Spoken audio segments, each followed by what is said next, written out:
কথা ছিল শনিবার ঠিক 4টা নাগাদ এক কাপ চা নিয়ে আমি বারান্দায় যাই।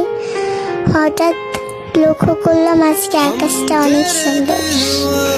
আকাশটাতে তাকাতেই একজনের প্রতিচ্ছবি আমার চোখে ভাসে। অজান্তে যে কখন চোখ দিয়ে পানি গড়িয়ে পড়লো আমি নিজেও জানি না।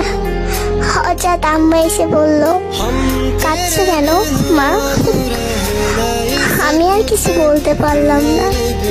আম্মুকে ইশারা দিয়ে ফোনের দিকে তাকাতে বললাম। ফোনের লক স্ক্রিনে একজনের ছবি দেখে আম্মুর আর বুঝতে বাকি রইল না আমি কাকে মিস করছি। মাথায় হাত বোলাতে বোলাতে আম্মু বলল, মা কাঁদে না, তুমি যদি তাকে ভালোবাসো তার জন্য চোখের পানি না, তাকে ভালোবেসে যাও, কারণ তোমার এই চোখের পানির জন্য ফেরেশতারা তাকে প্রতিনিয়ত অভিশাপ দিবে।